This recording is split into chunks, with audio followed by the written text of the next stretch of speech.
नमस्कार.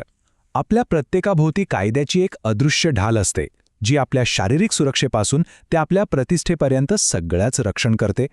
पण कधी विचार केलाय, ही ढाल नक्की काम कशी करते? तिच्या मर्यादा काय आहेत? चला, आज आपण हेच समजून घेऊया. चला मग याच प्रश्नापासून सुरुवात करूया. कधी एखादा अपमान फक्त अपमान राहतो आणि कधी त्यावर कायदेशीर कारवाई होऊ शकते? याचं उत्तर आपल्याला मिळतं पर्सनल टॉर्ट्स किंवा वैयक्तिक अपकृत्य नावाच्या कायद्यात.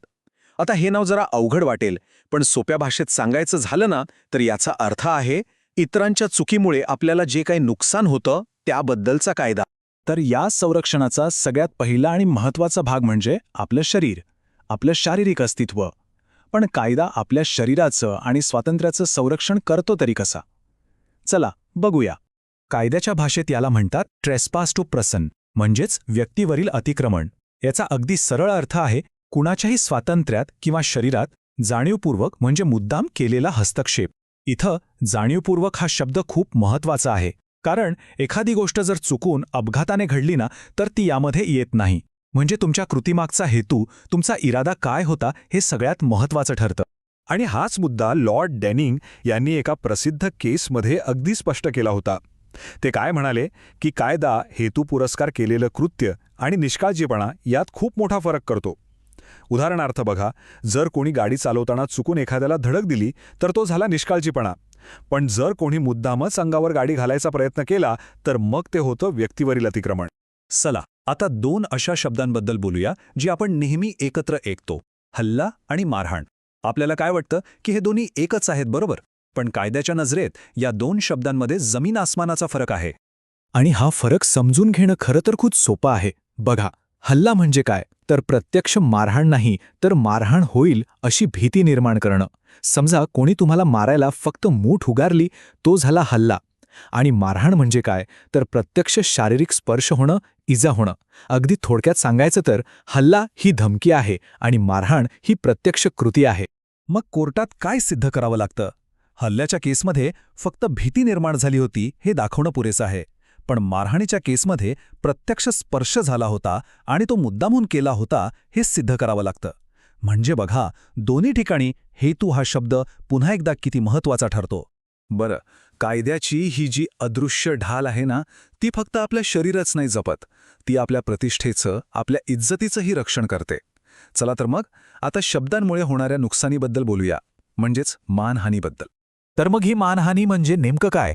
अगदी सोप्या भाषेत सांगायचं तर असं काहीही बोलणं किंवा लिहिणं ज्यामुळे समाजातल्या चांगल्या लोकांच्या नजरेत एखाद्या व्यक्तीची किंमत कमी होते, तिची प्रतिष्ठा कमी होते. महत्त्वाचा मुद्दा काय आहे? तर प्रतिष्ठेचं नुकसान होणं. मानहानीचे ना दोन मुख्य प्रकार आहेत. पहिला आहे लायबल, म्हणजे लेखी स्वरूपातली किंवा कायमस्वरूपी माध्यमातली मानहानी. आणि दुसरा आहे स्लँडर, म्हणजे तोंडी बोललेल्या शब्दांमधून होणारी मानहानी. आता कायदा काय करतो? तो लेखी मानहानीला जास्त गंभीर मानतो. का? कारण लिहिलेली गोष्ट जास्त काळ टिकते, जास्त लोकांपर्यंत पोहोचते. आणि म्हणूनच लेखी मानहानी झाली असेल तर प्रत्यक्ष नुकसान झालंय हे सिद्ध न करताही कारवाई होऊ शकते. पण थांबा, याला एक अपवाद आहे. जर तोंडी बोलण्यातून झालेली मानहानी खूपच गंभीर असेल, म्हणजे समजा एखाद्यावर चोरीसारखा किंवा त्याहूनही गंभीर गुन्ह्याचा आरोप केला गेला, तर मग मात्र तुम्हाला वेगळं नुकसान सिद्ध करायची गरज नसते. अशा वेळी कायदा तोंडी शब्दांनाही लेखी शब्दांइतकंच गंभीर मानतो. ठीक आहे, आत्तापर्यंत आपण पाहिलं की कोणकोणत्या गोष्टी चुकीच्या ठरू शकतात. पण काही वेळा असं होतं की एखादी गोष्ट वरवर बघता चुकीची वाटते, पण तरीही कायद्याच्या चौकटीत तिला संरक्षण मिळतं. आणि यालाच म्हणतात कायदेशीर बचाव.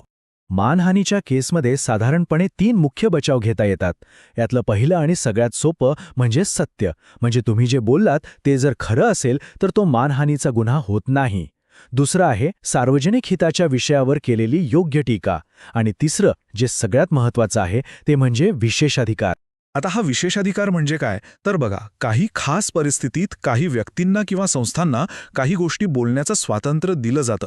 का? कारण ते समाजाच्या भल्यासाठी, व्यापक हितासाठी गरजेचं असतं. अशावेळी एखाद्या व्यक्तीच्या प्रतिष्ठेपेक्षा समाजाचं हित मोठं मानलं जातं. याचेही 2 प्रकार आहेत.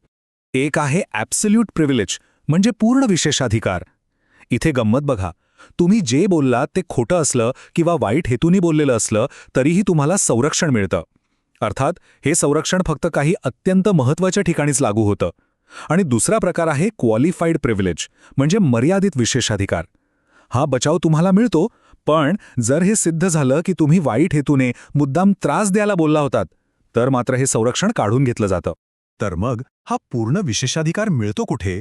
तर फक्त या 4 ठिकाणी: संसदेच्या कामकाजात, न्यायालयाच्या कामकाजात, लष्करी आणि नौदलाच्या कामकाजात आणि शासकीय कामकाजात. या ठिकाणी बोलल्या गेलेल्या कोणत्याही गोष्टीवर मानहानीचा खटला टाकता येत नाही. आणि यामागचं कारणही खूप महत्त्वाचं आहे, कारण या सर्व ठिकाणी लोकांना आपलं मत निर्भयपणे मांडता येणं हे आपल्या लोकशाहीसाठी आणि देशाच्या सुरक्षेसाठी खूप गरजेचं आहे. याच्या उलट जो मर्यादित विशेषाधिकार आहे तो आपल्याला जास्त सामान्य परिस्थितीत लागू होताना दिसतो. उदाहरणार्थ, स्वतःच्या प्रतिष्ठेचं रक्षण करण्यासाठी काही बोलणं, किंवा जिथे 2 व्यक्तींचं समान हित गुंतलेलं आहे तिथे काही बोलणं, किंवा समजा तुम्ही एखाद्या सरकारी अधिकाऱ्याबद्दल त्याच्या वरच्या अधिकाऱ्याकडे तक्रार केली. या सगळ्या ठिकाणी जोपर्यंत तुमच्या बोलण्यामागे वाईट हेतू नाही तोपर्यंत तुम्हाला कायद्याचं संरक्षण मिळतं. तर ही आहे कायद्याची ती अदृश्य ढाल. शतकानुशतके ती आपलं संरक्षण करत आली आहे. हल्ला, मारहाण, मानहानी या सगळ्यांपासून या कायद्याने आपल्या स्वातंत्र्याला आणि प्रतिष्ठेला जपलंय. पण आता एक मोठा प्रश्न उभा राहतो. आजचं जग बदललंय. आपली प्रतिष्ठा आता फक्त चौकातल्या 4 लोकांवर अवलंबून नाहीये, ती इंटरनेटवर तयार होते आणि बिघडते सुद्धा. जिथे एक ट्विट, एक ऑनलाईन रिव्ह्यू क्षणात व्हायरल होतो, अशा जगात ही जुनी शतकांपूर्वी बनवलेली ढाल आपल्या या नव्या डिजिटल प्रतिष्ठेचं संरक्षण करण्यासाठी खरंच पुरेशी आहे का? हा एक विचार करण्यासारखा प्रश्न आहे, नाही?